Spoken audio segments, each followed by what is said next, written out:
Hi. അപ്പോൾ ഇന്നിപ്പോൾ പെരുന്നാളൊക്കെ ആണല്ലോ. അപ്പോൾ രാവിലത്തെ കുറച്ച് വിശേഷമുണ്ട്. അപ്പോൾ രാവിലെ ചായക്ക് വേണ്ടി പഴംപൊരി ഉണ്ടാക്കാൻ വെച്ച് മാവൊക്കെ റെഡിയാക്കിയിട്ടുണ്ട്. പിന്നെ ഇതാ ചായക്കുള്ള പാല് തിളപ്പിക്കാൻ വെച്ചിട്ടുണ്ട്. പഴതാ അധികം പഴുത്തിട്ടൊന്നുമില്ല. പിന്നെ ഇന്നിപ്പം ബിരിയാണിയാണ് കേട്ടോ ഉച്ചക്ക് ഉണ്ടാക്കുന്നത്. അപ്പോൾ അതിനുള്ള ഇറച്ചിയൊക്കെ തലേന്ന് തന്നെ മസാല തേച്ച് വെച്ചിട്ടുണ്ടായിരുന്നു. പിന്നെ ഉള്ളിയും തക്കാളിയൊക്കെ തൊലിച്ച് വെച്ചിട്ടുണ്ടായിരുന്നു.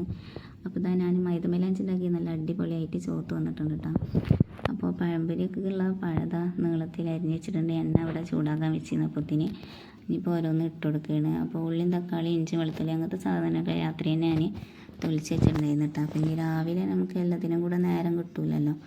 അപ്പം അതൊക്കെ ആദ്യം തന്നെ റെഡിയാക്കിയിരുന്നു. ഇനിയിപ്പോൾ അതൊക്കെ ഒന്ന് വാട്ടിയെടുക്കാൻ വേണ്ടിയിട്ട് പോവുകയാണ് കേട്ടോ. അപ്പോഴത്തേന് ഇതാ പഴംപൊരിയൊക്കെ പൊരിച്ച് റെഡി ആയിട്ടുണ്ട്. പിന്നെ ബിരിയാണി ഞാൻ ചിക്കൻ പൊരിച്ചിട്ടാണ് ബിരിയാണി വെക്കുന്നത്.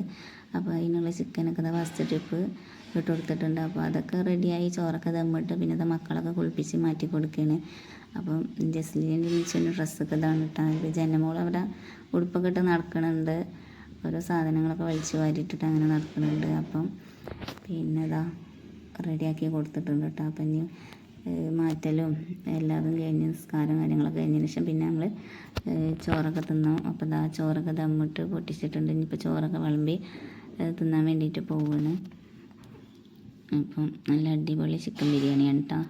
അപ്പോൾ ഇത്രേ ഉള്ളൂ. ചോറൊക്കെ തിന്നിട്ട് ബാക്കി വിശേഷങ്ങളായിട്ട് അടുത്തൊരു വീഡിയോയിൽ കാണാം. അപ്പം ഓക്കെ, ബായ്.